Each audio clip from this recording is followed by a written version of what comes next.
Yeah. There we go. First try. First try, every try. Hey guys, very professional here at the Wulff Den podcast every time. Only the best. Only the best for you guys. How you doing? I'm good. You didn't ask, but I'm telling you. Hey. Hi. It's hi, us. Hi. Look at us. Hey, We're look at green us. and red because we're Mario Luigi, but also I didn't Christmas even season. realize. Christmas time. Yeah. We got lights. And Yeah, stuff. look, there's a tree. Look at the tree. It's so nice. Wow. Come take pictures in front of the tree. Who wants Bailey's?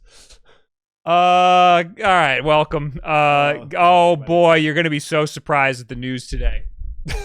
There's more Switch 2 leaks. Yeah.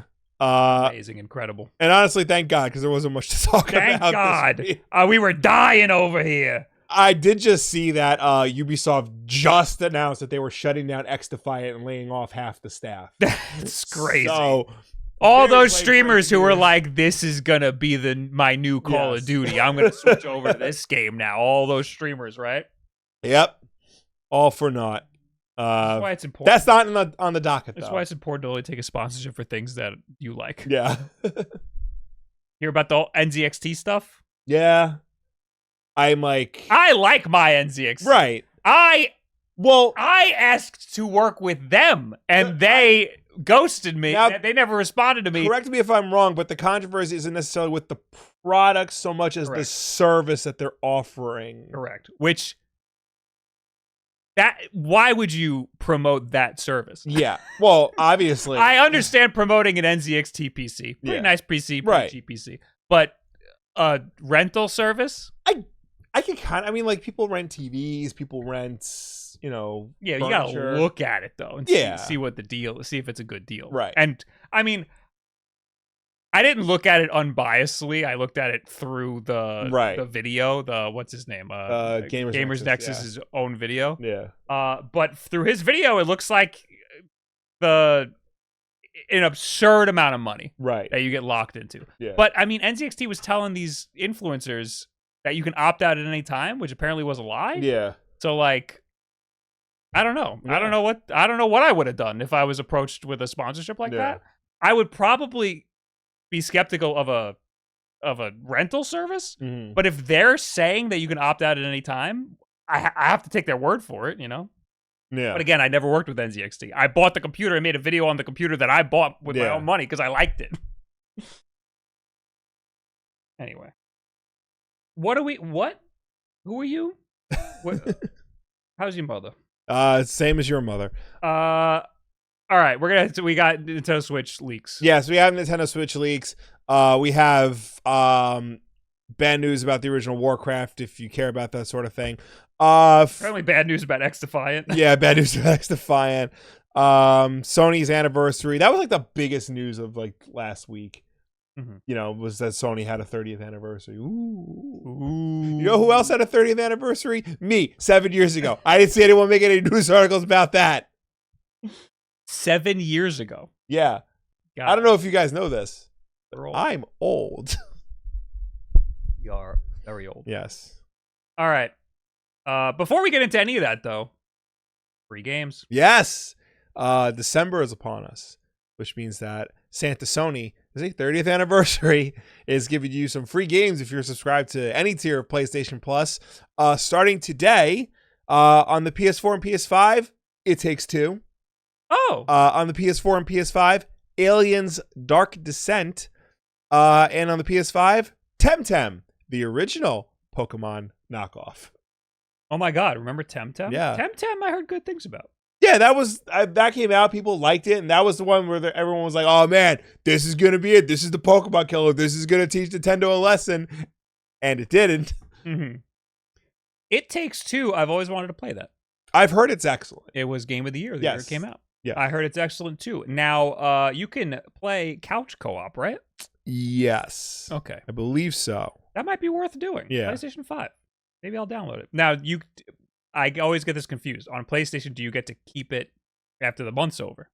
Yeah, once you redeem it, you get to keep it after the month's over. Okay. It's only when your subscription is canceled or lapses do you lose it. Now, can I redeem it on the computer? Yes. It's been so long since I've actually redeemed one of these. Yes, you can redeem it on the computer.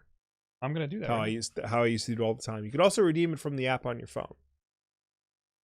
Now I have PlayStation Plus because I got hornswoggled into it Yep. because of the PS5 Pro and whatnot. So overall, not a bad December for PlayStation Plus members, I would say. I'm not a PlayStation Plus. So. That's a solid month. Yeah. But if you're not a PlayStation Plus member, you still got Nintendo Switch stuff. Yeah. Now usually Nintendo just like drops it out of nowhere. It's like, oh hey, by the way, this. But this is like an actual proper announcement because it's not coming until next week. Tetris for NES is coming to Switch Online. Now you may be wondering, that wasn't. I know, right? Online.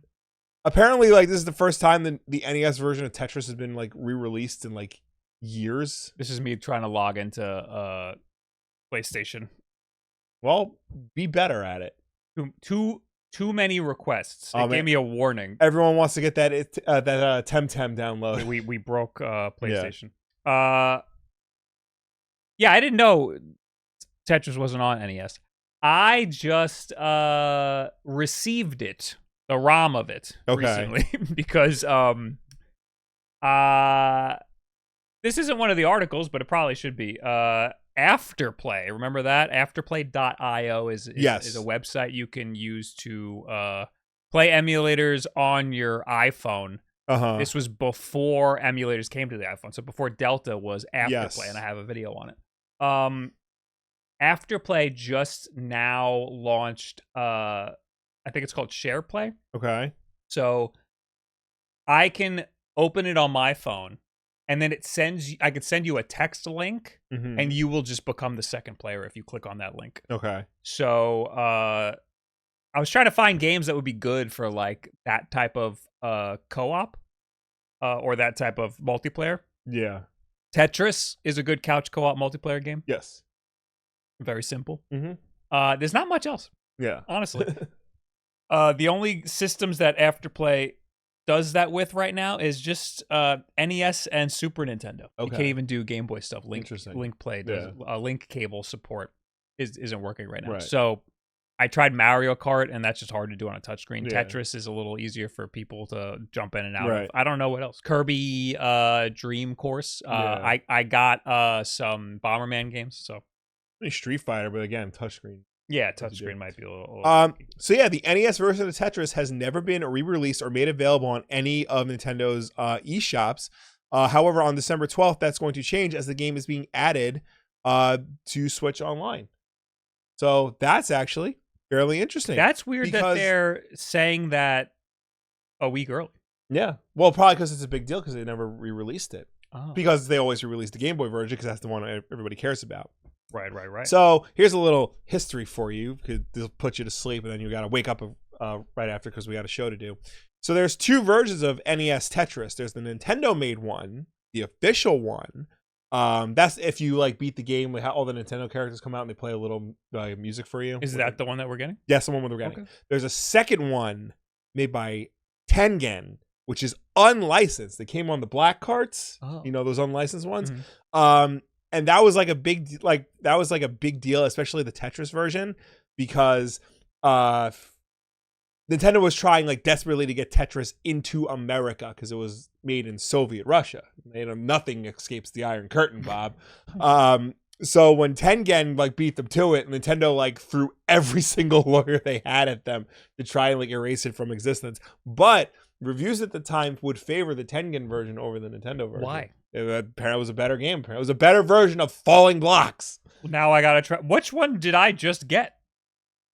I don't know. I'll have to look. You'll have to look, yeah. Edward Bova is reminding us that Donkey Kong Land 3 is also coming to Switch Online expansion pack. Game Boy Color? This is Japanese, apparently. Okay, well, thank you, Edward, for sharing that. Remember, like last week, Nintendo was like, "Here's Donkey Kong Land. Oh, here's Donkey Kong Land 2." Yeah, there was one missing, so here we go. Donkey Kong Land 3. This is the Japanese Nintendo Switch Online. Is it coming to America? I would imagine it's coming. I think it got an American release, so I'm pretty sure they're going to release an American version of this. Maybe they just haven't announced it yet. Yeah, this is probably fresh off the presses. Yeah. All right. That's cool. Free games for online services. Let's go right into the Joy-Con leak. Yes. Oh, before we do that though, I missed notification. Let me log in. Donkey Kong Land 3 is a 97 platformer developed by Rare and released for the Game Boy. A port of the game for the Game Boy Color was only released in Japan. Oh, the plot thickens here. Interesting. So there was never a Game Boy release in America? There was a Game Boy release in America, but not a Game Boy Color release in America. Very interesting. Interesting indeed. So, yeah, were you going to get the Game Boy version? I guess. Because Americans can't see color. No. Because we're racist, you see. No, we're woke. That's why we can't see. Jin Wong, thanks for the 28 months. Gamers Charisma, thanks for the 54 months. Just a Pile of Nope, thanks for the 30 months. Good evening, bros. Thank you. Good evening. Otter.com, thanks for the 17 months. X-Defiant, X-Denied, more like. Hey, got him. South Australia guy, thanks for the 3 months. Mario never said, it's me, a Mario. He said, Itsumi, which is Japanese for super or superb. Itsumi Super Mario. Thoughts? None of that is true. Everything you said is wrong. And none of that's true. It's me, a Mario is also not the quote. I'd imagine that was thinks that he says. I would imagine that was simply a typo. But no.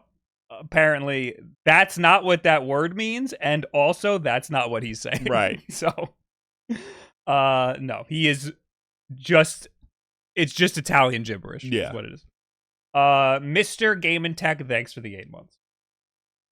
Anyway, now we can get into Nintendo Switch 2 leaks. Yes. I will be breaking out the whiteboard. Oh boy. Should we recap the whiteboard? We should recap the whiteboard. It's been a while since we've taken the whiteboard. Yeah, we might need to get a bigger whiteboard. There's not much on this whiteboard, honestly. Right.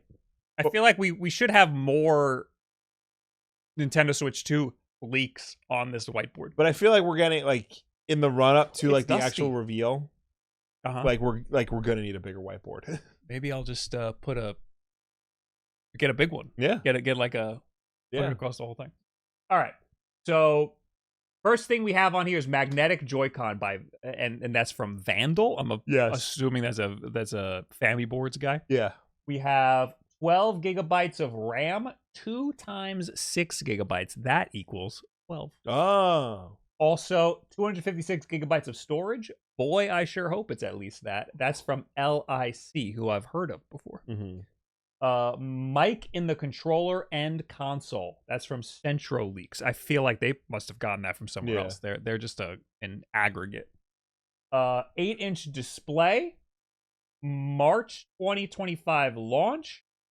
That is PVPH. Who said that? Nintendo Switch 2 is the name. Mm-hmm. Black and white Joy-Con, slightly larger. That's FWD-BWD from Family Board.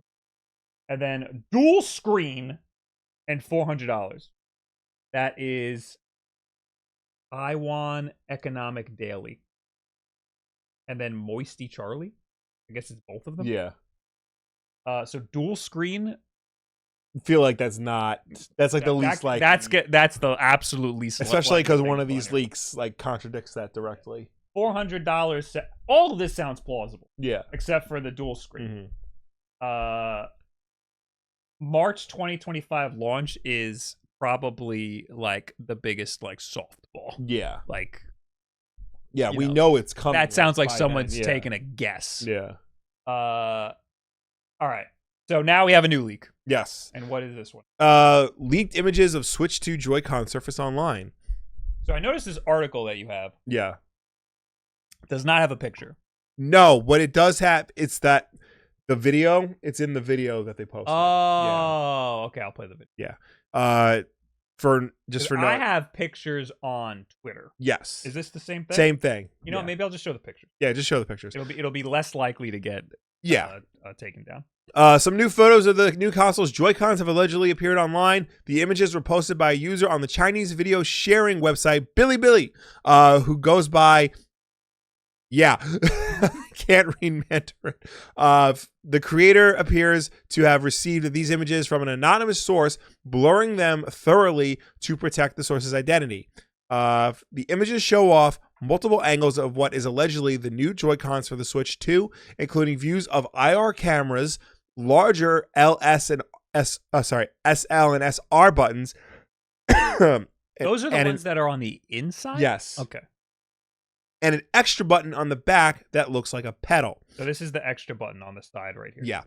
As with all the rumors of this nature, we caution readers to take the video with a grain of salt. Stay tuned for more updates as they yeah, so here it is. This is not really surprising. This looks exactly like that 3D printed one that we saw like a few months ago. Yeah. This one, that is. This is the left one? Yeah. That I 3D printed. I tried to put a real Joy-Con in, and it works, but it's like real janky. Yeah. It's just longer. The chin is way longer. I should have gotten an actual. But you know what? I'm gonna run and grab it. Yeah, you go run and grab it. I'll give my 2 cents on it. Because this part right here definitely is larger in the picture, and that makes me question the backwards compatibility and the forward compatibility of the Switch 2. Will previous Joy-Cons work on this now?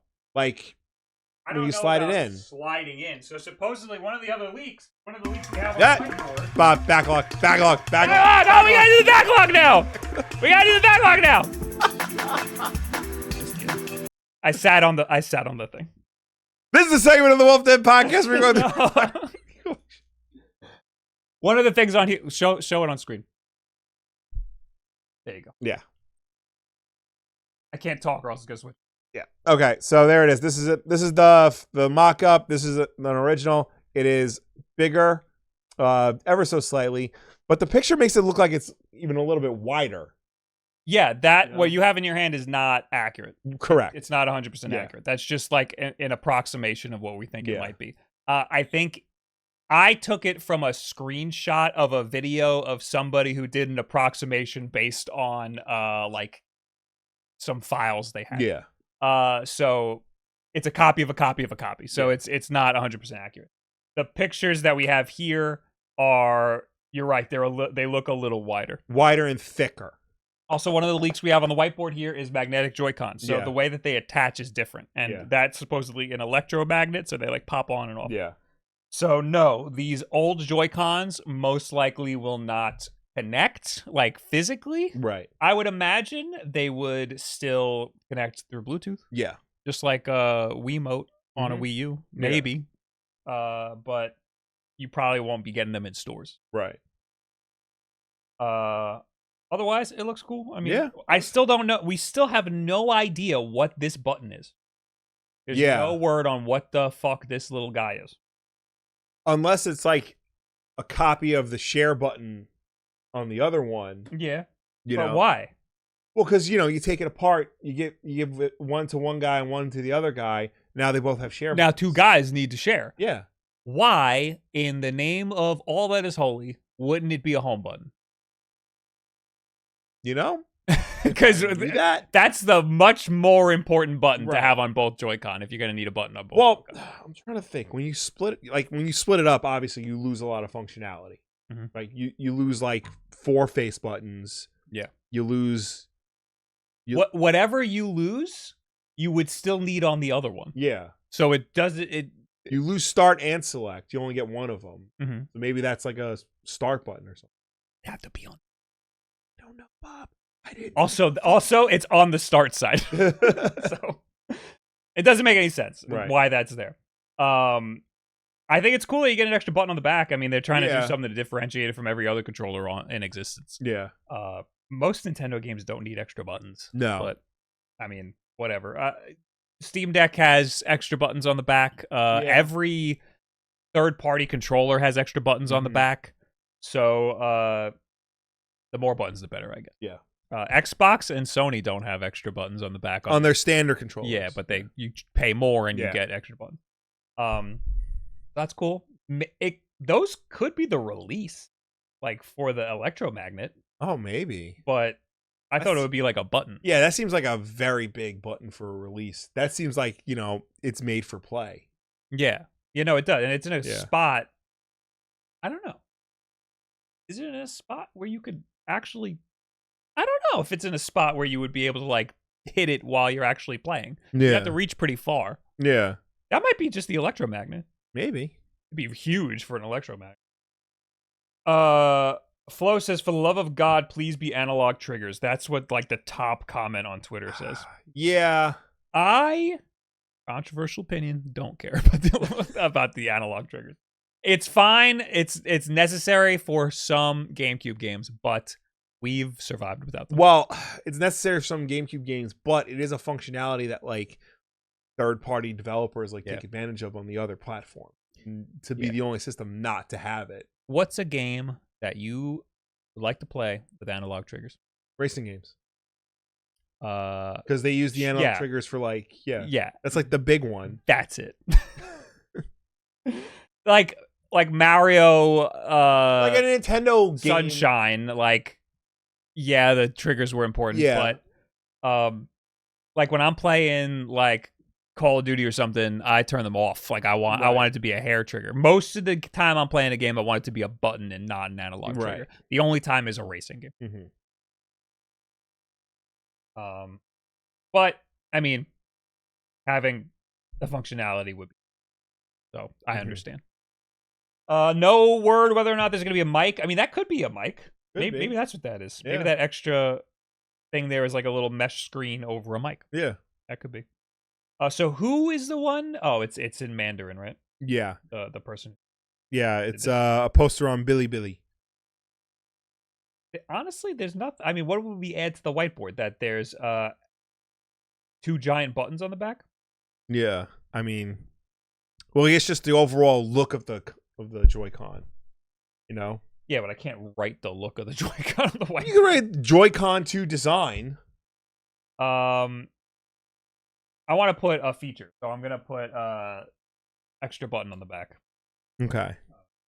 Larger SL and SR buttons. Back. Larger SLR. And then I'm gonna do my best to copy the Chinese.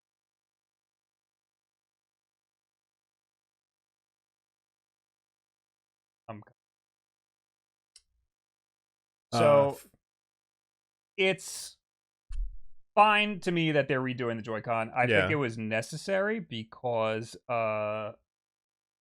if they're gonna make the screen bigger, the Joy-Cons won't fit. Yeah. So the redesign was 100% necessary.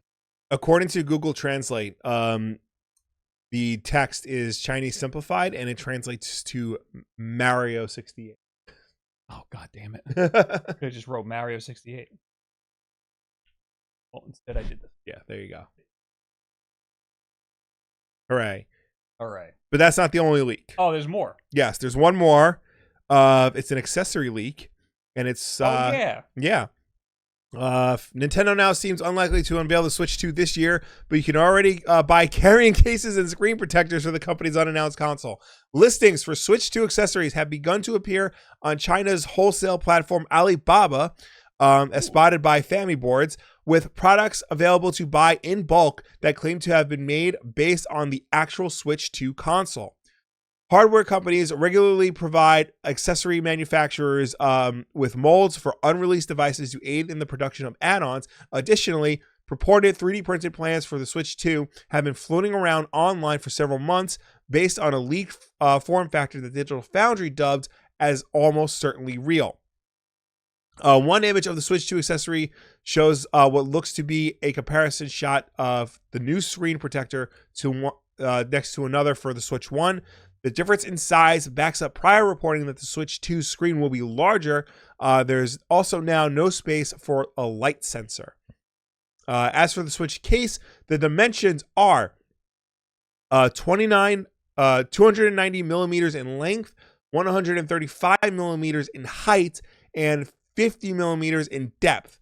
It's tough to draw firm conclusions on the dimensions of the Switch 2 from that, but all signs point to a larger and chunkier device overall. I remember seeing a picture of the Switch 2. Oh, here it is. Wario 64. Okay. Yep. Same thing via Alibaba. It looks like a regular Switch case. The only big difference is these little bumps on the bottom here. Yeah. Because there's going to be some chunky grips on this thing. Really just the top part. Like, there's already a little bump on the top part of the Joy-Con. Yeah. In the back, where the shoulder buttons are. And this is going to probably be a little bit bigger. It's going to be a little bit of a bigger bump. And that's it. It's just going to... That's a better example. The one that's all the way at the bottom on this page. It's there's a bump on the back top. Right. Otherwise, it's just bigger. So, but yeah. So it's definitely gonna be bigger. That is confirmed. You heard it here first. Breaking news.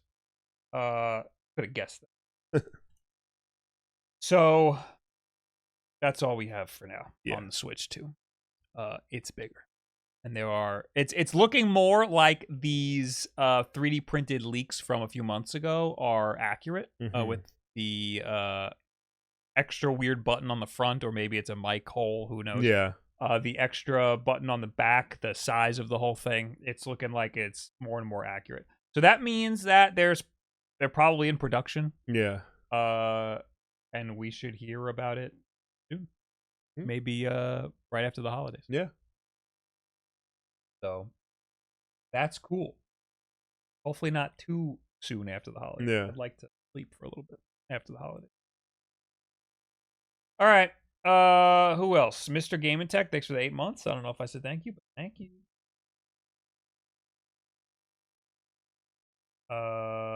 Well, I mean, we teased the backlog. Might as well just dive right in. We don't have any more Switch stuff, do we? No. We have Nintendo news, but it's not Switch related. Okay. Backlog! Backlog! Backlog! Backlog!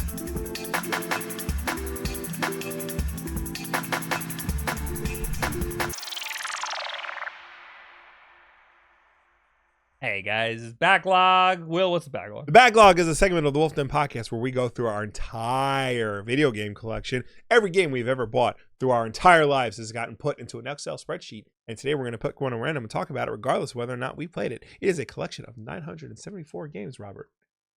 974.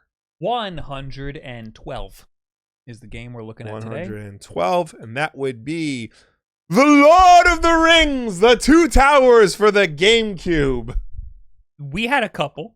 We had this one. Really? I feel like we had a bunch. No, so this is back when the movies came out, the original trilogy. And there was The Two Towers. There was Return of the King. There was The Third Age. There was The Two Towers, and then there was that awful tragedy. No, this was the only Lord of the Rings game we had back in the day. Did we rent them or something? No, this is the only one we had. This is the only one we played. I remember playing several Lord of the Rings games for the GameCube. I remember playing one. This one. I played the shit out of one of them. It was probably this one. This one actually contains scenarios from the first movie and the second, from Fellowship of the Ring and Two Towers. So you were probably thinking of that. Maybe that's what I'm thinking of. Yeah. I like this game a lot. Yeah, this was a really good game. I had a lot. So I don't remember having fun with any other Lord of the Rings games. Well, you're the only person who doesn't like Shadow of Mordor. So there's true. All right, we're gonna go into Shadow of Mordor now. It came out when everyone was fucking doing Assassin's Creed. We're not doing a Shadow of Mordor. And more egregiously, it puts the button on top of the head, the button you're supposed to press. So it's like just a quick time event. Okay. The whole game. But we're not talking about Shadow and Mordor. We're talking about the Two Towers for the GameCube, also released on PS2 and original Xbox. It is an EA game. It is a tie-in to the Peter Jackson film. It is a simple hack and slash game, but it is a very fun hack and slash game. It had some scenarios from the movies, and I think that might be part of why I liked it. Yeah, it was one of the first times where like they would try to like blend the movie with the game itself. Like they would have scenes from the movie and then like transition into like the cutscenes, like the rendered graphics. I liked when they did that with Star Wars. Yeah, so they did it with this. At the time, it was amazing. Now looking at it, it's very obvious they're transitioning to the CGI cutscenes because it looks like it. But back then, it was as good as it got. So I guess I liked Lord of the Rings when it came out, but I almost immediately was whelmed by it. I am not that into it. It was a lot at the time, you know, and I think like since then there's been a lot of people like trying to recreate the whole, not so much like the high fantasy thing, but like the epic trilogy thing. And like Lord of the Rings is really like just a moment in time that has not been able to be captured again by other movies or even other series or whatnot.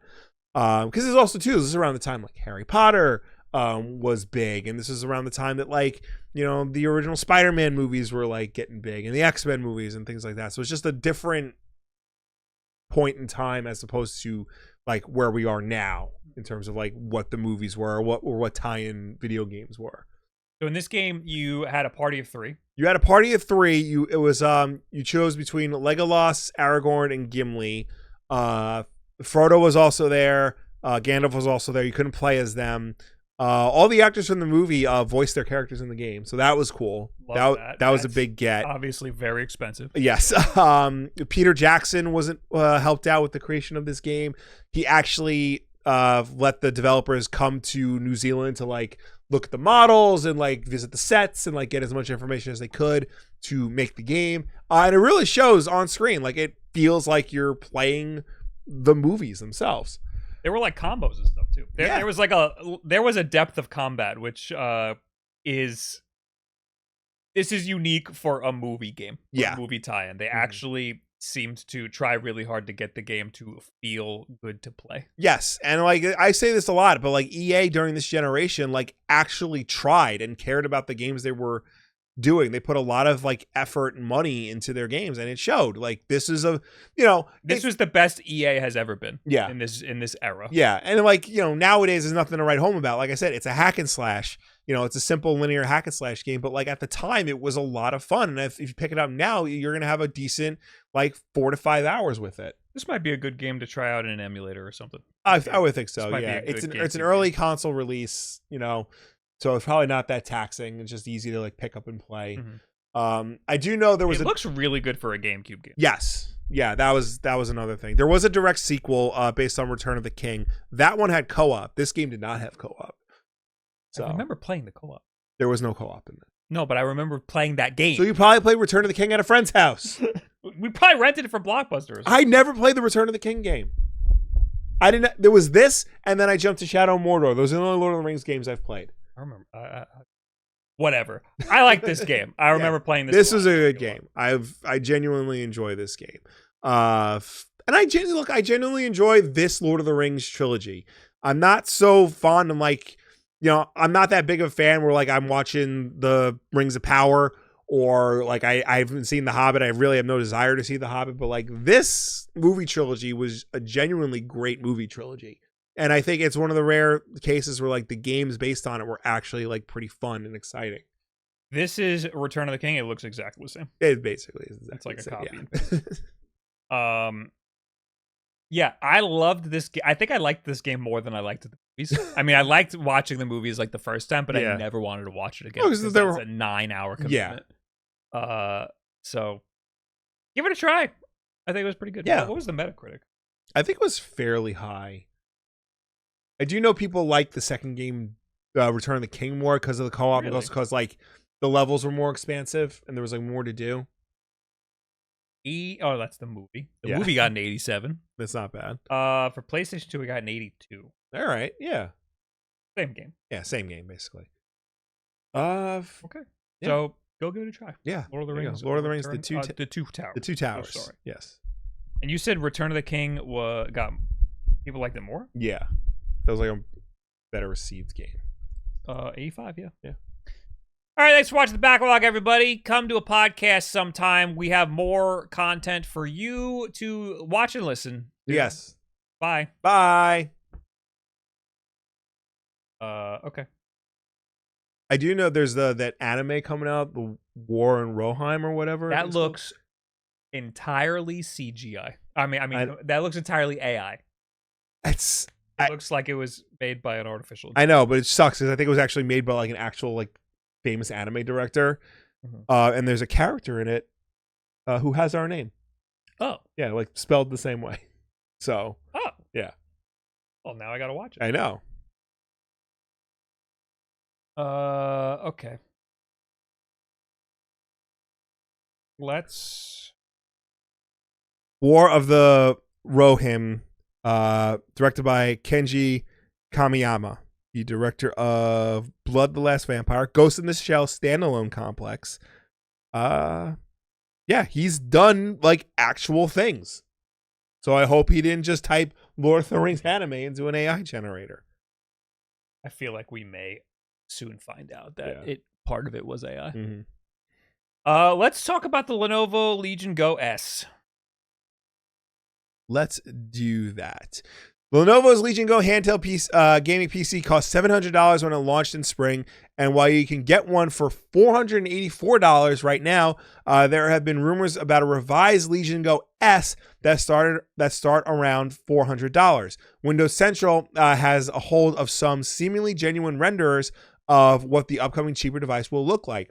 A firmware leak last week for the Legion Go S 8ARP1 indicated that a cheaper machine will have AMD's Rembrandt APU inside. The Lenovo Legion Go launched in March? Yes. This has been a long year. Hold on. Wasn't it last holiday? October. They must have reviewed it in March. They reviewed it in March. Because I clicked the review and it said March. Okay. They're already wrong. So let's keep going. Okay. While it's based on a new Ryzen Z2 platform, Video Cards points out the chip will have a Zen 3 Plus cores that aren't as powerful as the current generation Z1 Extreme, with Z4 cores inside the current Legion Go. From the images, it looks like the Legion Go S will have RGB lights, 2 USB ports up top with none on the bottom, a circular D-pad instead of the 4-way version on the regular Legion Go, and a track point style nub mouse as opposed to the other model's trackpad. I missed that when I read this the first time. There's a little like oh yeah, there's a little nub. Yeah. That's pretty funny. Doesn't Lenovo own the ThinkPad trademark now? So they would. Do they? I think so. Did they take that from IBM? I think they did. Lenovo ThinkPad? The Lenovo Legion Go S leak shows it will come in a white colorway with non-removable grips and triggers that resemble the first Asus ROG Ally. The current Legion Go model has removable controller grips like the Switch Joycons. So Lenovo does own the ThinkPad. Yes. I unironically want a red nub. Yes. That sounds like it would be awesome. Yeah. Also, this Lenovo Legion Go they have on the bottom looks silver, but it's not. Yeah, it's just the lighting. Okay, so there's a couple things to unpack here. First of Yes. all, Legion Go S, it's slightly smaller is what they're saying. Yeah. It still looks huge. So I'm not like that thrilled about it. It looks like it's probably the size of a ROG Ally. Yeah. But it has the screen aspect ratio of the Legion Go. So yes. It's still going to be 16 by 10 instead of 16 by 9. I would rather it be small, especially if it's less powerful. So yeah, both the Ally and the Lenovo use the Z1 Extreme. Mm-hmm. This is using the Z2G or something. Z2 Ryzen Z2 platform. Yeah, not an Extreme. So Yeah. it's a worse CPU, but I think it's supposed to be more power efficient. Okay. So supposedly this is going to be cheaper Yeah. than that stuff. But so the Lenovo Legion Go launched at $700. Like they say in the article, you can get it for less than 500 right now. Yeah. So what the hell are they going to sell this thing for? They have to sell it for like 300 or less. Unless they do a revised Lenovo Legion Go like vanilla, and they pull the old model, but they have a new model selling at the higher price point. Well, the whole point of this is that it's weaker and cheaper. Yeah. So I would assume that eventually they'll have a Z2 Extreme. Yeah. Lenovo Legion Go 2. Mm-hmm. The point of this is to be a cheaper entry level. But, right. I'm not like that thrilled about it unless the price is like amazing. Yeah. And I don't know if they're gonna be able to do that. I'm dying for one of these big manufacturers to make a small PC handheld. Yes. I mean, if they even can. Well, if you're gonna make a weaker one, why not make it small? Make it as tiny as you can make it. The like Ein Loki is weak, but it's an Ein. Like I want one of these guys to make something. So yeah, this is just weird. This is a very weird announcement. Or I guess it's a leak, so it's not even really an announcement. Very strange. My favorite thing about the Lenovo Legion Go is that the screen is very big. Yeah. Like I don't like how big the whole unit is, but I end up using it because the screen is just so big and I like having a big screen. Otherwise, the Lenovo Legion Go is just fine. It's a just fine product. So this seems like just a cheaper, worse one. So I don't know how I'm gonna feel about that. This week, I don't know if I should say this. I'm going to see the MSI Claw, the new one. Ooh. It is supposed to have a powerful Intel chip in it. Okay. I'm not sure how that's gonna go. The processor or the ARC graphics card? Yes. Okay. It's both. It's gonna be both. Okay. SoC. Got it. Supposedly it's nice and powerful, but like I don't know. And the previews that I saw from one of the trade shows, it only had Sonic Superstars and Hi-Fi Rush running on it. Okay. So yeah, we're not even testing benchmarks or anything. So I don't know. I'm very confused. I'm gonna be bringing my MSI Claw because I learned that from Retro Game Corps when we went to go see the ROG Ally X. They didn't have the original ROG Ally, so he brought his ROG Ally, and we were using his to compare. So now I'm gonna bring mine. I'm also gonna bring the Ally X because that is very similar to the MSI Claw. I wonder how they're gonna feel about that. They're probably gonna have words. Yeah, about me breaking that out. So that should be interesting. I don't know if there's an embargo. I don't know if I'm going to be able to talk about it or anything. I haven't signed anything. So who knows? I'm worried I'm going to show up and they're going to immediately hand me like a thing to sign. Yeah. I'm going to be like, let me get my lawyer. We'll see about that. Other than that, I'm still waiting on my Aya Neo DMG. I'm waiting on my Chromatic Mod Retro. I'm waiting on my what's the other thing that I'm waiting on? Retroid Pocket 5. I haven't gotten any of those things. Everyone's already got their videos up. Okay. Well, you should be more like the other people. There's a lot going on. Oh, good golly. Did we read Chad's super chat? No. All right, $5. Long-time listener. Thanks for keeping my weekdays going. Thank you. You're welcome. For being here. Yeah. And Uber Yoshi with the 9 months. Bob, have you tried espresso from a lever machine? I don't think I've ever tried espresso from one of those big lever machines, but I have a Flare Neo, which is a lever machine, and it sucks, and I hate it. I don't like it. I've gotten good espresso out of it maybe like once or twice, and I've made like 20 cups of coffee with it, so it's rough. It's like good if that's all that you have around, but if you're an experienced lever espresso maker, then you could probably make great cups out of it. But give me my machine. I'd much rather have a machine. So breaking, Donkey Kong Land 3 is now available in North America on Switch Online, regular Game Boy version. Oh, okay. So that makes sense. Yeah. I thought it was going to be for the first time ever. No. It's just we're getting the regular Game Boy version like we got originally. We're not getting the Game Boy Color version, which was only released in Japan.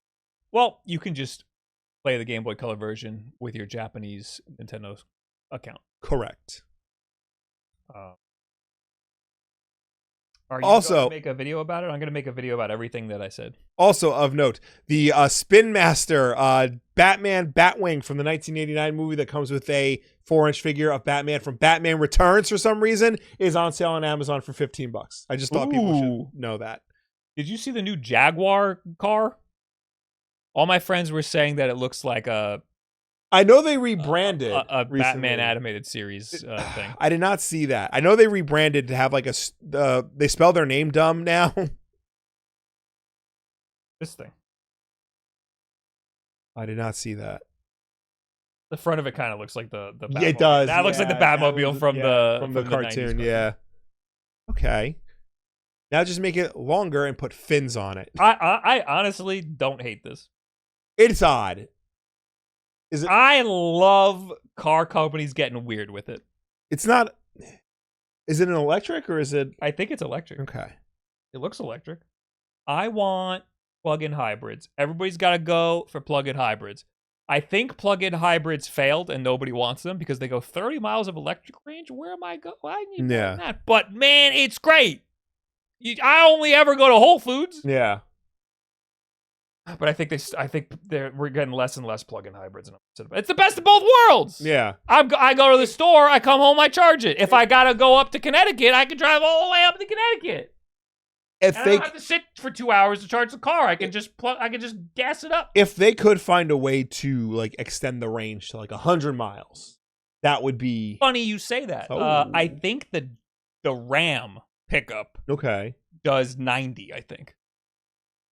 Which is right. which is a lot. Yeah. So there's a new company called Scout. I don't think it's a new company, but they're making EVs and they're not coming out till like 2028 or something. Yeah. And they're making trucks and they're really cool. The front seat is a bench seat. Okay. So it's like an old school like truck. It's all electric, but it has a gas generator in it. Okay. So it's not a plug-in hybrid. Right. It's not even really a hybrid. It just has a generator that could power the whole electric system if it needs to. I like those sorts of ideas because we are not in a world where full electric makes total sense. Right. Because I don't want to have to charge my car for 2 hours while I'm on a trip somewhere. You know? Mm-hmm. We don't have the infrastructure for fully electric, but dipping our toe in it, pretty sick. We could have the infrastructure, we just don't due to bureaucracy and all that nonsense. Yes, I love the idea of electric cars because that's a piece of tech. Yeah, that's something. I'm not a car guy, but I could be. But like, I don't like the techification of cars because they make it more difficult to use.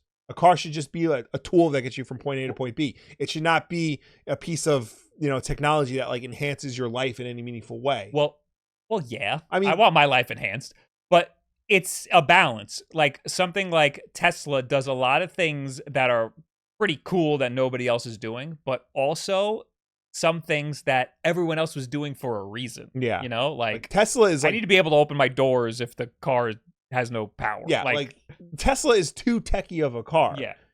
There's some things that it does that are really, really cool that other car companies should do and are picking up on. But there's other things that they need to do that other car companies have been doing for years. Yes, like proper safety measures and being part of the auto workers union. Yes. Yes. So I agree. But Tesla kind of forced other companies to start thinking about electric stuff. And the other companies kind of doing a pretty great job at electric stuff. They're trying, yeah. Anyway. Wow, what an aside. Yeah. Okay, so our mother had a Jaguar. Yes.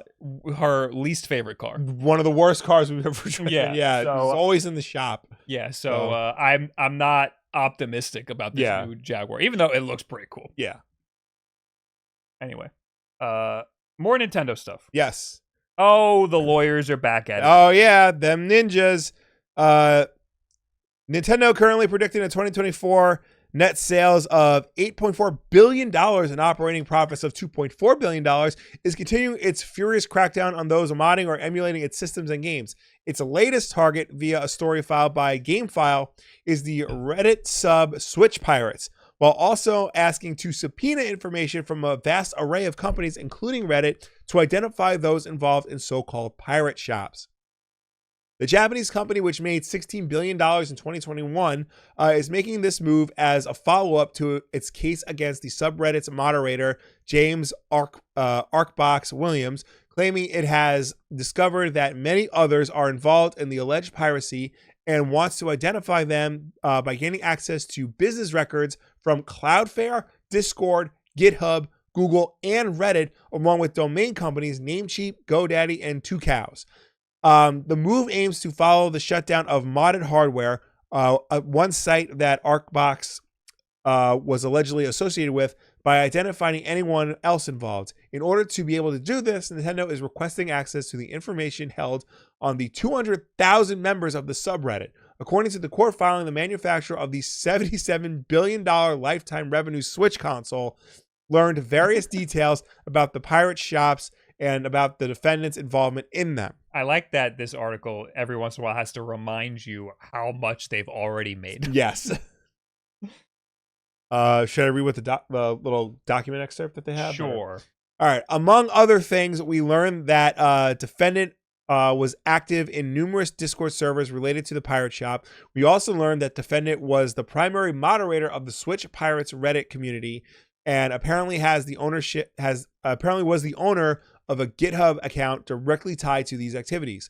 In nearly all of these capacities, defendant operated as Arkbox or a close variant of that name.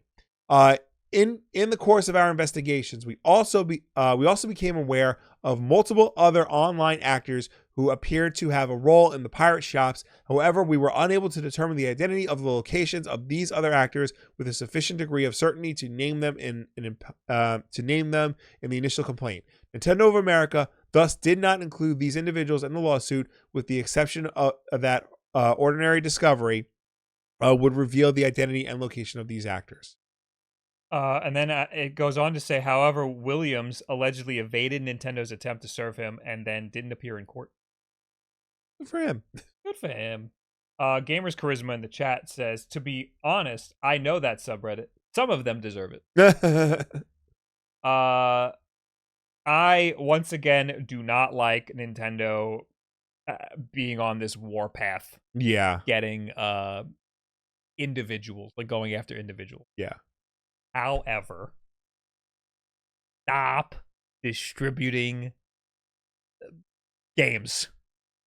It's very simple. Like, don't distribute games. Right. Especially for profit. Yeah.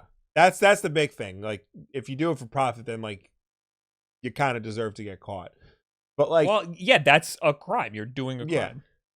Yeah. I mean, look, I don't want to act like all crimes are bad. Right. Crime is just most crimes are just moral constructs. Yeah, exactly. But I mean, this one seems pretty obvious. Like, yes. They're games that are public that are available for you to go get right now. Yeah. There's no moral high ground here. Like, it's stolen goods and you're distributing them. Right, but at the same time, like, I feel as though Nintendo is very like scorched earth with these kind of things. Yeah. And like, yeah, they're going after people like pirating readily available Switch games for money, but like this also has an adverse effect on like people who are modding games they already own, people who are, distributing games that are not available. Yeah, the problem here is that Nintendo has and continues to take more and more. Mm-hmm. You give them an inch and they're taking a yard. Every new lawsuit, they're overstepping just a little bit, and a little bit, and eventually nobody's going to be able to do anything. You're not going to be able to mod your stuff. Yeah. You're not going to be able to have emulators at all. Yeah. Thanks to these guys. One of the ways they're overstepping in this case is they're subpoenaing business records from Cloudflare, Discord, GitHub, Google, Reddit, GoDaddy. Like, come on. That's insane.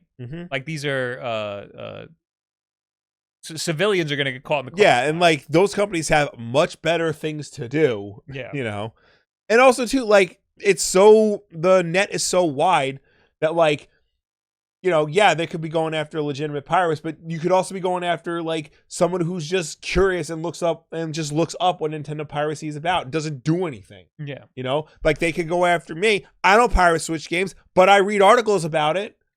I've tweeted ROM hacks before. Yeah. And that isn't a game. You have to take the game and put it in something to spit it out. But they could argue that that's circumvention software, and then I get put in handcuffs. You know what I mean? There's very little stopping Nintendo from kicking open this door and counting every single handheld emulator that I have and charging me $50 per ROM that's on there. And these companies send them out with thousands of ROMs on them. Yeah. Hopefully they kick down your door on a live stream. Oh, that'd be great. Yeah. I'd be fucked. There's no, like, if they take every emulator, take the SD card out and fucking charge me for every little ROM on each one of those things. Again, one of them has like thousands of ROMs on it. I have like so many. I know. So it's again, Nintendo is just stepping more and more each time. Also, again, stop distributing games that are publicly available, especially for money. There should be no money involved around emulation or ROMs. Period. Yeah. If there's money involved, then you're gonna get sued and you're gonna ruin it for everybody else. Should be a passion. Anyway, you don't love to see it. No.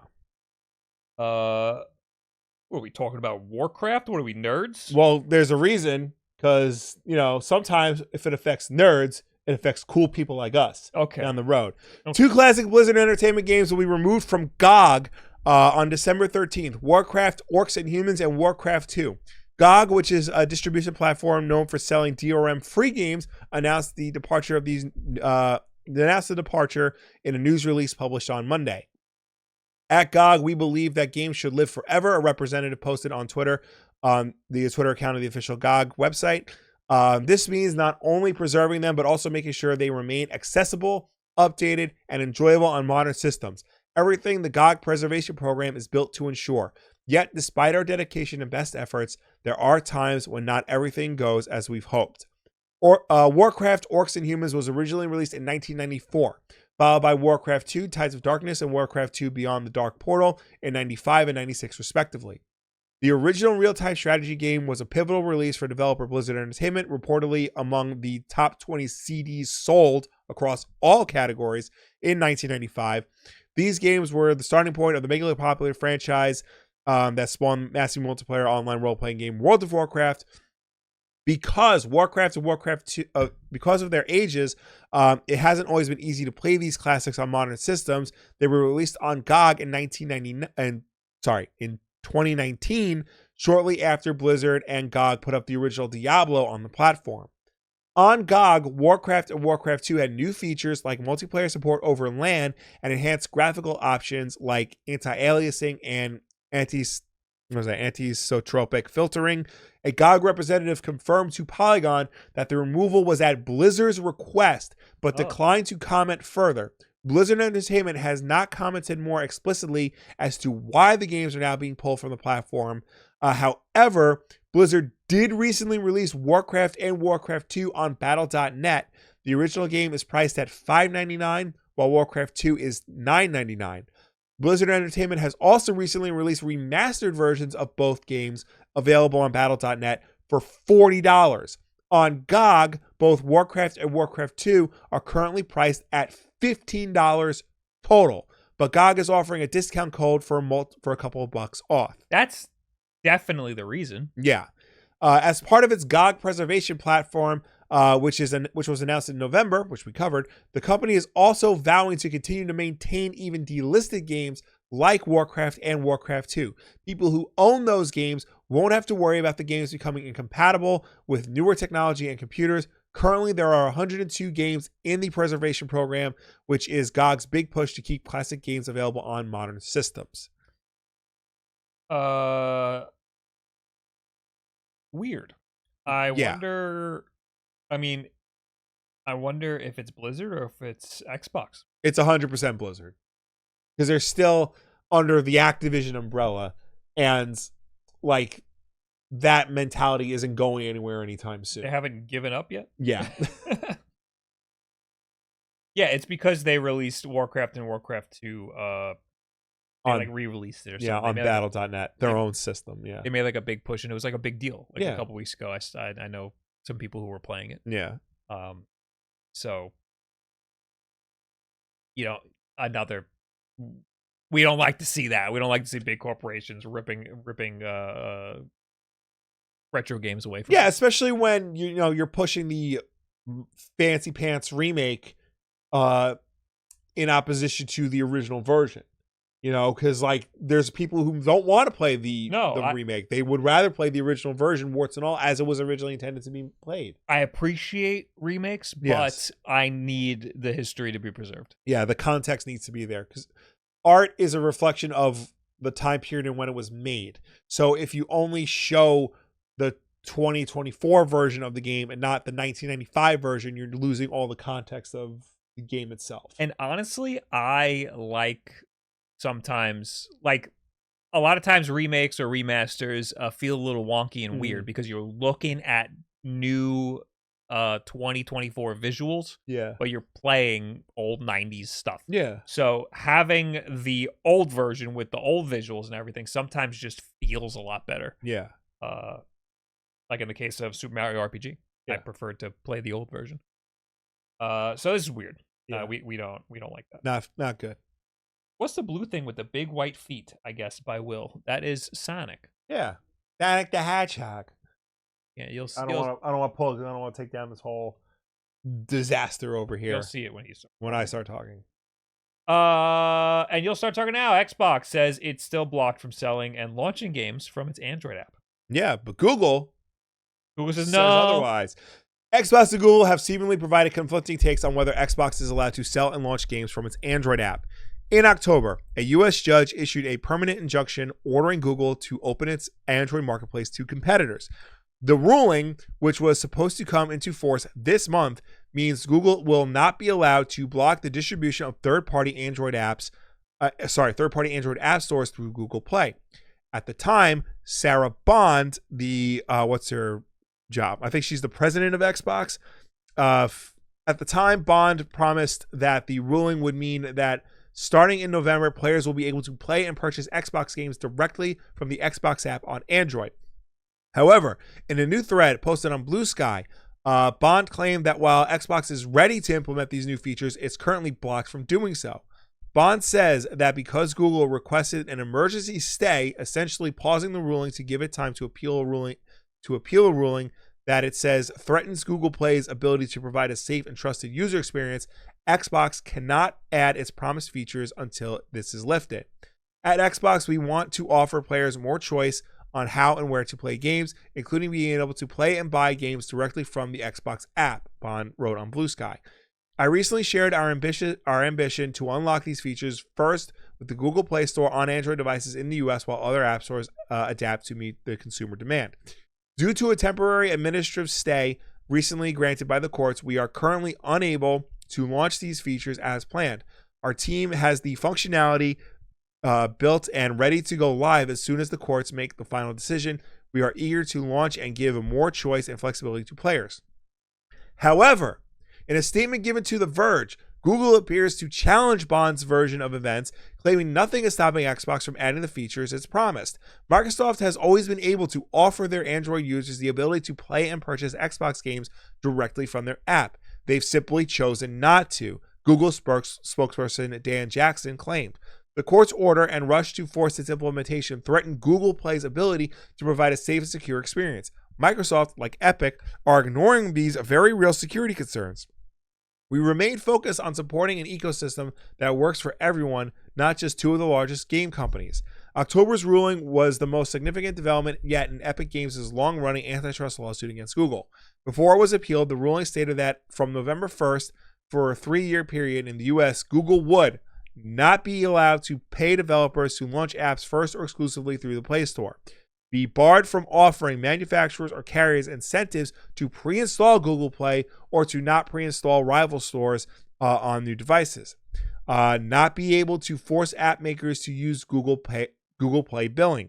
Not be allowed to require a developer to set a price based on whether Google Play is used. And not be able to restrict developers from pointing users to external payment options outside of the Play Store.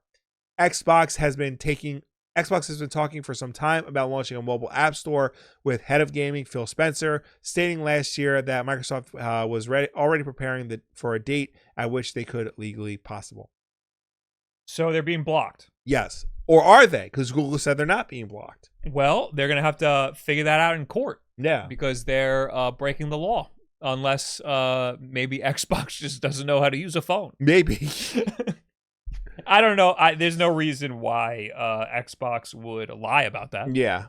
You know? That'd be really weird. It sounds like something. There's definitely like this could be easily solved. This is definitely like a miscommunication. I think that it's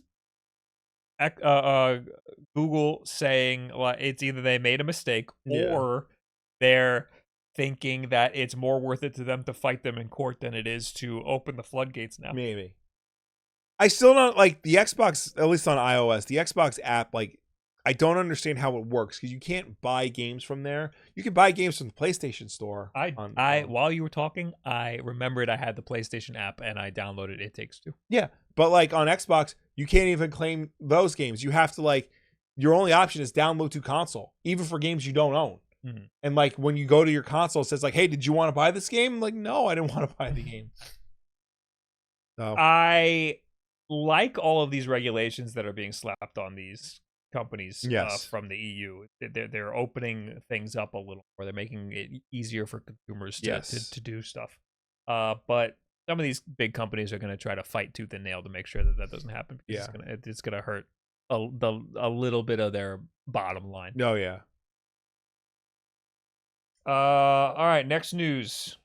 8-bit do keyboard. Yeah, look at that. It's green. It's Halo green. Was shocked by this. Yeah. For a few reasons. It's telling me to use my keyboard. It's cool that they made an Xbox style keyboard. Yes. So it's the same keyboard that they've been making, but now it's translucent green, but it's like the dark Xbox translucent. Yeah, it's officially licensed Xbox green. That's cool. Yeah. This comes right after I just got a translucent green keyboard. I got a high ground one. Right. I think it's awesome. And this is the first time I've ever seen a video from 8-bit do. They had a video that went along with it, and it was very nice. Nice. This keyboard's great, and an Xbox version's cool. The bigger news is there's a mouse. Yes. With a charging station. They've had a mouse before, and it was terrible. Right. It was cool looking, but it wasn't very functional. Right. It was an NES style one. This one looks like an actual mouse. Yes. And it looks like something that might have existed during the Xbox era. Yeah. And there's the charge stand. Yeah. It's awesome. I like this a lot. It's a little much. It's $120 for the mouse. More. No, for the keyboard. The mouse is separate. I don't know. Mouse is $60. Okay. That's fine for a mouse. Yeah. I mean, that's cool. $120 for a keyboard, because it also comes with that button pad thing. It's not a lot at all, especially for what you're getting. Yeah. But the other ones are $100 flat. Okay. That's why you're paying for the license, I guess. Yeah. But it's cool. I think that's really cool. I hope they make more because I like that keyboard, and it's a cool, easy one to recommend to people. Last news. 30th anniversary of Sony. Wow, amazing. I swear to God, this was the biggest news. Well, you got to think last week was Thanksgiving, so there wasn't really a lot of news to. We didn't have a PlayStation, so I have no nostalgia for PlayStation. Yeah, all of our PlayStation nostalgia starts with the PlayStation 2. Yeah. The objectively better system. I would go to friends' houses and they're playing Mega Man 17, None of my friends had a PlayStation. I had one friend who had a PlayStation, but he also had an N64, and all of my friends had N64. Yeah. So the PlayStation nostalgia for me just isn't there. It doesn't exist. Yeah, I had a friend who had a PlayStation. I had one friend who had a PlayStation 1. Yeah. That's it. Also, I'm not that jazzed about a lot of PlayStation 1 games. Like, I never want to emulate PlayStation 1 stuff. There's not a lot of games that I'm like that thrilled about. I know. So Metal Gear, but I'd prefer to play it on PlayStation 2 or GameCube. Yeah. Or, the Resident Evil 2, but again, we played that on the N64. Yeah. That's like an N64 game to us. Yeah, when I emulate PS1 as like a test, I always go for Resident Evil 2. Yeah. And that's it. Yeah.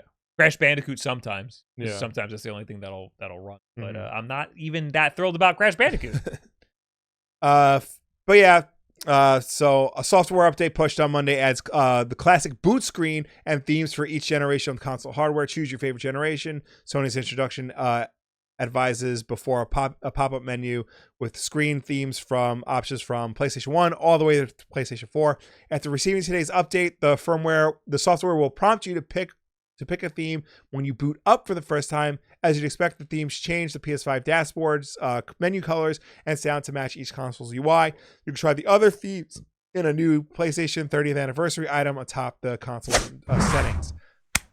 Sony says the themes are only available for a limited time. The decision not to keep them around permanently seems like a missed opportunity. Perhaps someone on Sony's marketing team saw creating a perception of scarcity or avoiding setting menu clutter as more important than letting folks permanently make their dashboard look like something that could fire up Metal Gear Solid or Crash Bandicoot.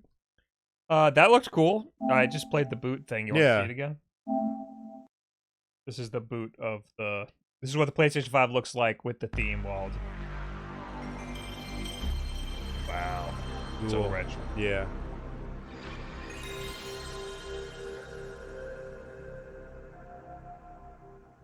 And then it just looks like a regular PlayStation. I guess the colors are different in the background?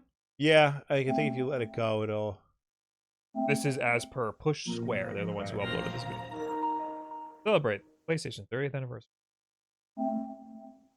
Notice anything different to celebrate 30th anniversary for a long time? We've added a few touches to take you on your journey to PlayStation. Choose your favorite generation. Oh. Yeah. Oh, there's the different generations. Okay. That's cool. Yeah. But again, like, I think everyone agrees, like, the PlayStation 2 is the better system. That's weird. It's the one that sold more. Well, they have a PlayStation 2 theme. Yeah. It's just stupid. I would have liked to have seen, like, the PlayStation 2 background. Like, I think it does give the background, does it? No, it looks like a PNG that's, like, on the top. Oh, that was the 30th anniversary. Yeah. This is PlayStation 1 now. Yeah. You see, it's like a PNG on the top. Give me PS2. That's PS2. Yeah. So it's like the sounds and like, yeah, it's got the... It's almost like the background of when you boot up a PlayStation 2, but like, that's so weird. Give us the animation. Yeah. PlayStation's UI is horrendous. Yeah. This just it's not, I'm not, it's a lot of noise. Yeah. Anyway, happy 30th anniversary. Yeah. Good on you. Good on you. You proved Nintendo wrong. That's all the news. Yeah. Now, hey, hit the. Word of the week. Word of the week. Word of the week. Oh God Almighty! This was by Zombuddy. Oh fuck! They let go of the Bluey balloon. God, I'm happy I didn't have to explain that one to my kids. This was on Blue Sky. Yes. This one. Oh, it's a Blue Sky, all right. All right. I'm not explaining that to podcast listeners. I'm sorry. That's all the news. But now we're going to talk to you guys. Yes, let's start with people who have comments on last week's Wulff Den podcast over on the YouTube channel, youtube.com/Wulff Den podcast. Who do we got over here? I got too many. Yep. Foreign user. I love the part where you talk about stuff. Thank you. Yeah. You should wait till you watch this week's where we talk about the things. Ooh.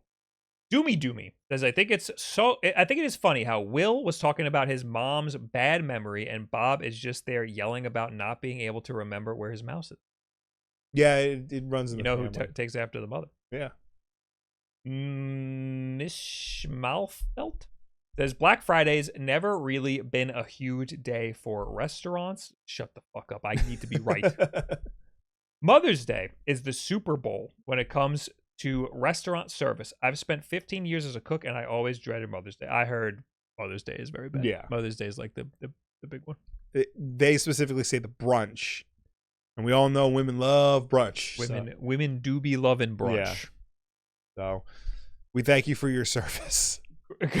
Kim Crimson says, I'm proud of you, Bob. Espresso is beautiful.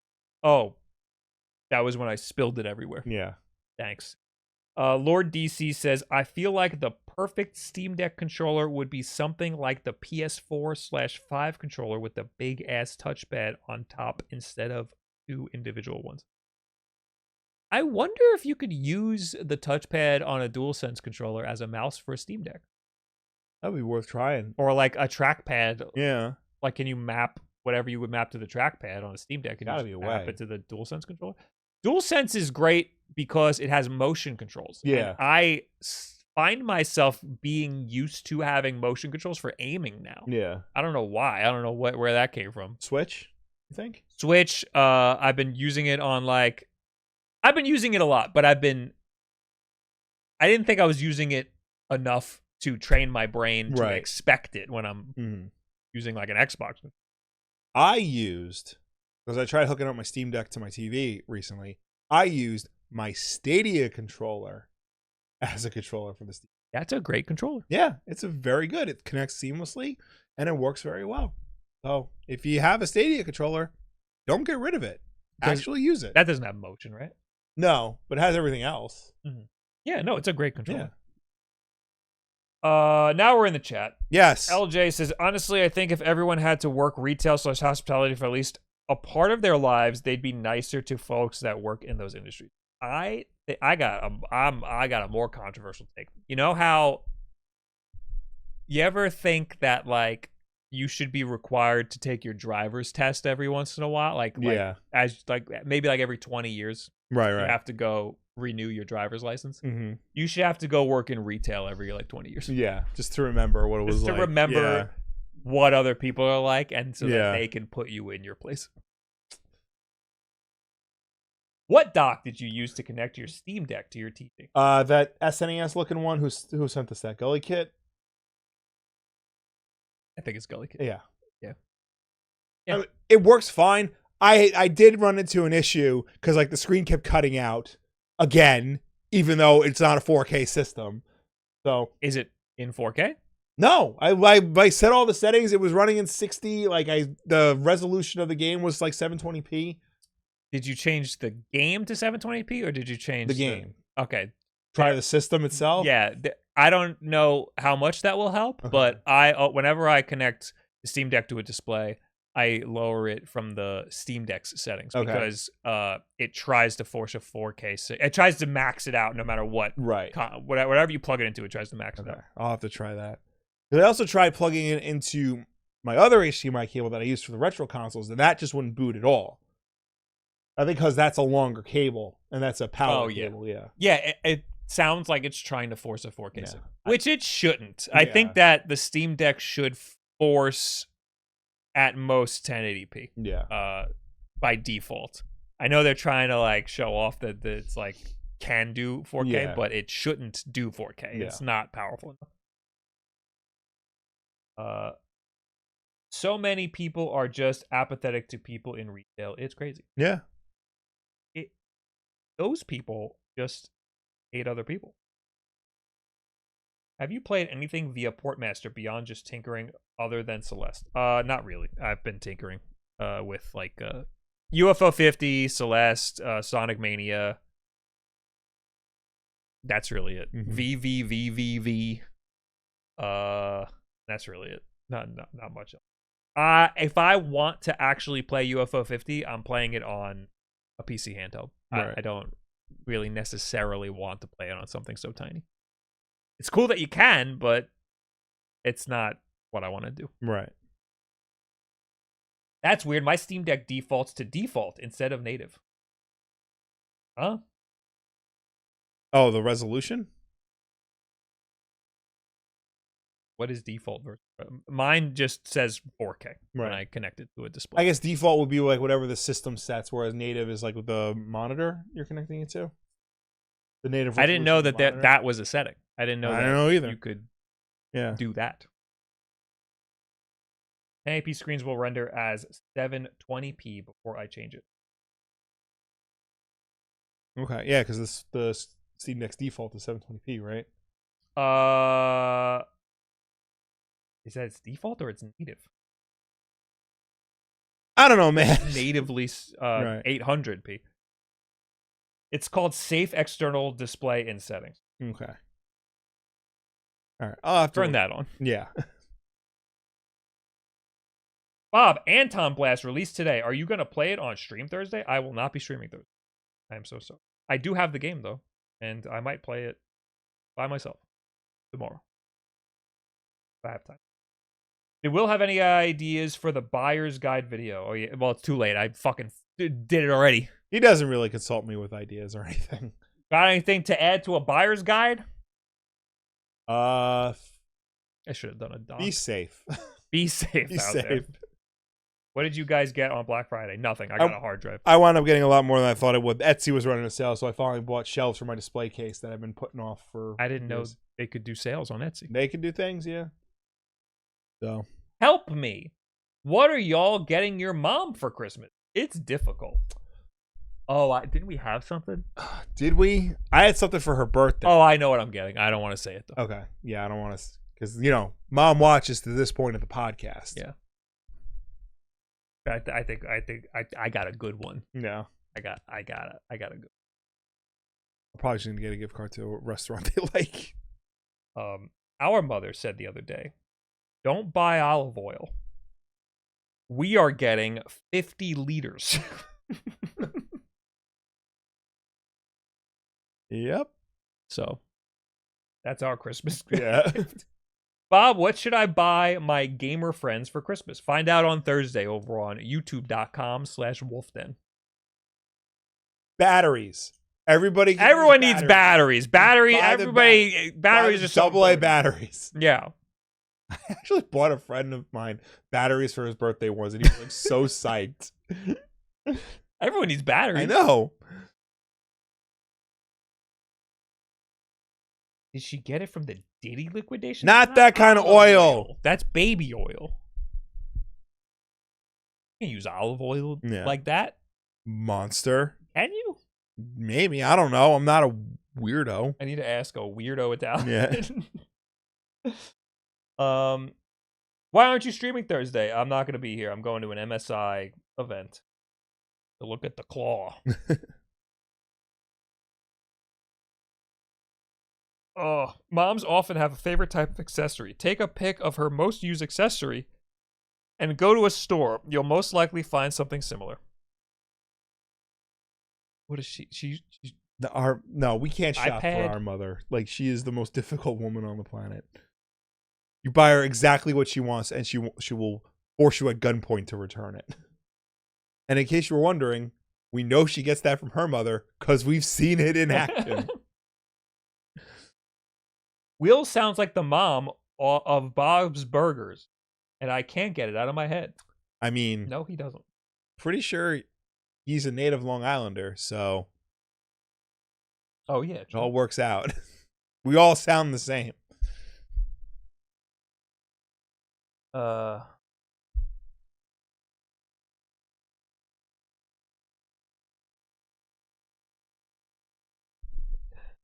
My mom was addicted to Farmville. I'm sorry. I'm sorry for you. Bob, Will, how often do you drive and what car? Just linking back to your almost being a car guy. I am not telling you what car, but I barely drive. Yeah, I drive a Honda. I drive it like to work, to the grocery store. I'm not one of those people who just gets in the car and just goes for a drive, Like, I got to be going somewhere and I want to go home. I don't like driving. I will try to avoid it as much as possible. It's ridiculous. I mean, I'll go to like the store, but like I preferred living in Brooklyn. I could just walk everywhere and get on the train. And I like to go to stores that are like within like a 15-minute like radius. I mean, we're very privileged here on Long Island, right? Where everything is 15 minutes away. Right. But like, you know, if I need to go to like a store that's like, you know, a little bit further, like if I want to go to a specific comic book shop, I'm not going to go because I don't want to leave the radius. Yeah. No, I don't. You know? I'd rather buy stuff off of Amazon. Exactly. You know? Yeah. I don't want to leave. Yeah. And like if I'm going to go travel somewhere, I'd like to take the train if I can. But yeah. sometimes I can't. I want to play Sonic 1. Is it cool to use the extras they include in the collection? I think he's specifically asking about the spin dash in Sonic 1. Oh, absolutely. Sonic 1 is not that great. No. The stuff that they add, like the spin dash, I think makes the game a lot better. Yeah. So. It's one of those cases where, like, you know, usually they add, like, features to an older game and, like, it's considered cheating, like a rewind feature or, like, you know, extra abilities. That is the one case where it's like, no, it actually makes the game playable. Here's what you do. Play the game with all of the extra doodads. Yeah. And then play it again. No, you don't have to play the whole thing. Just play like the first level with none of the doodads. Yeah. 4:3 aspect ratio. No spin dashes, and just see how it was originally intended to be played. Mm-hmm. Just so you can appreciate all the doodads. Bob and Will, if I'm shopping for a MacBook, what should I keep in mind before purchasing? I have been Windows for so long and have no experience using a MacBook, even though I have no knowledge of Apple products and use an iPhone and iPad. If you use an iPhone and iPad, it should be a seamless experience. It always depends what you want to do on it. Yeah. If you're just gonna, you know, look at emails and watch the Wulff Den podcast, then you can get any MacBook that you want, and it's not gonna matter.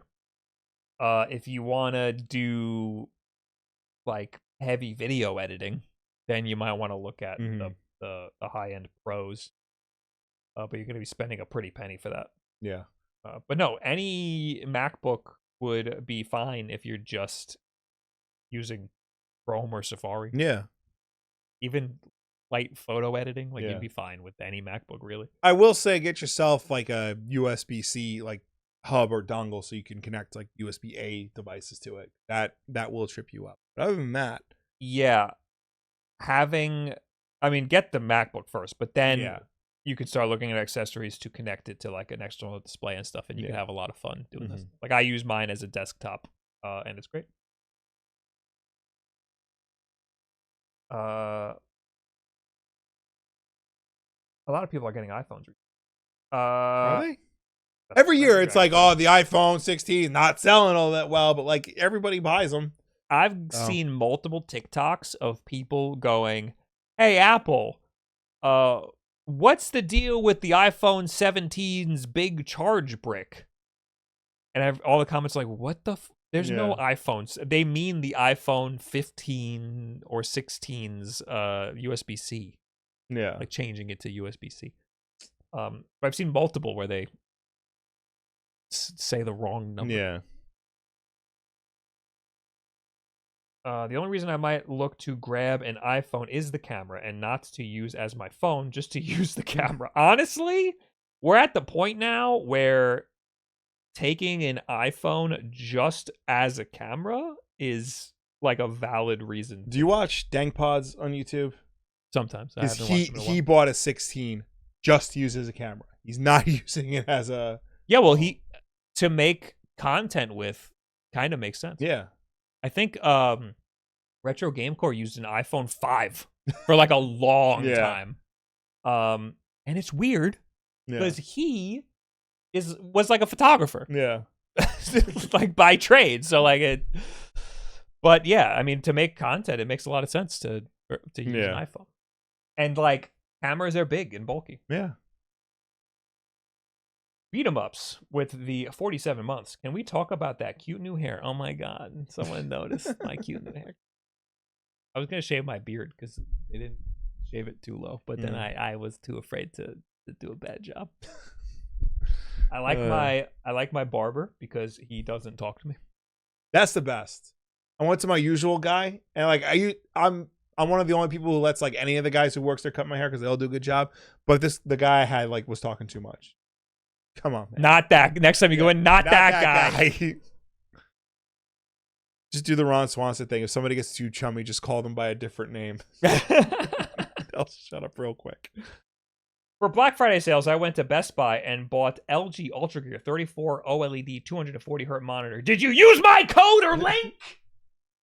Come on, man. That's a big seller right there. Yeah. Honestly, that's the best monitor I have ever laid my eyes on in my whole life. Is the LG Ultra Gear 34? No, mine's 32. 34 is huge.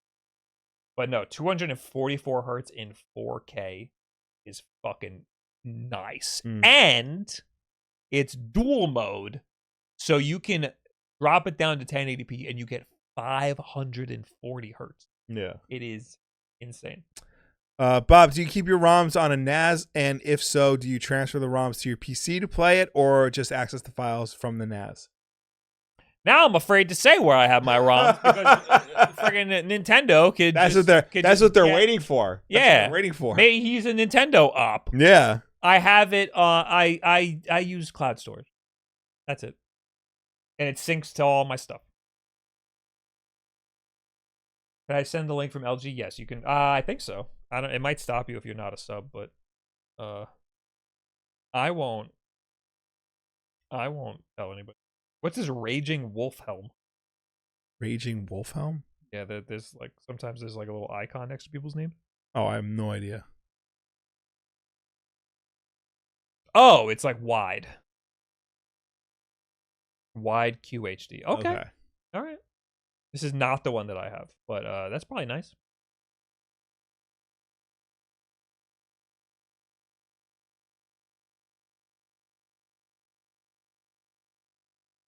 Bob, do you keep... Oh. Yeah. Yes, Bob, shave it. Oh, that's our mother. Good thing we didn't... Oh, yeah. We almost said what we were getting you for Christmas. Yeah. And wouldn't you have looked the fool, Mom? Curved monitor just seems weird. Yeah, I don't love curved monitors. It's fine if it's wide and it's your only monitor. But I don't like it in my setup. Yeah, it's a very specific use case, and yeah, I do like ultra wide monitors. I just feel like it doesn't work with my setup because I need one monitor for the game, one monitor for like the chat and stuff. Yeah. Are curved monitors the norm now? Absolutely not. No, they still sell multiple versions of monitors. You know, if you say beer can in a British accent, it sounds like bacon in a Jamaican accent. Yeah, we know. Yeah, we know. Did you know you can use Xbox Cloud Saving to store your USB mods for 360 games? Excuse me? I learned trying to upload my mod save file from my 360 to cloud and have the mods on my Series X. So Xbox hosts my mods for Call of Duty World at War Zombies. That's crazy. I didn't know you could do... I didn't know you could upload your own shit to cloud storage.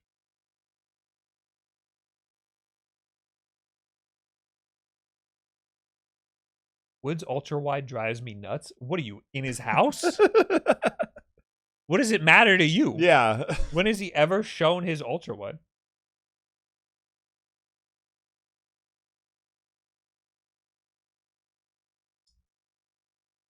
Having an ultra wide would mean I would have to have my speakers somewhere else. I can see that being an issue. Oh, just moving them out of the way? Put them behind it. But, yeah. All right.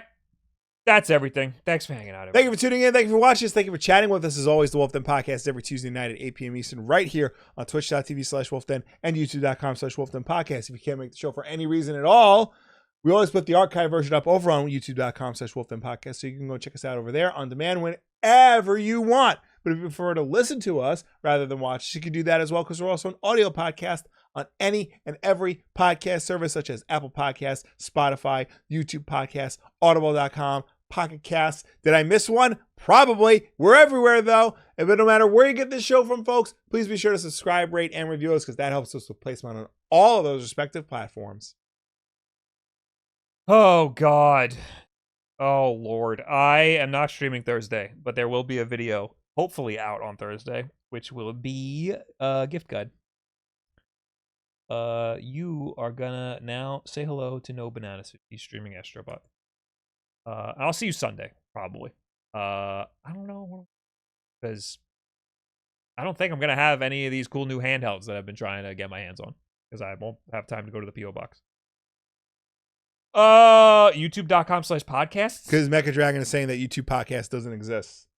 So I put the link in the chat to show that YouTube podcast does exist. It is a thing. It is what they call podcasts on YouTube. It is YouTube podcast.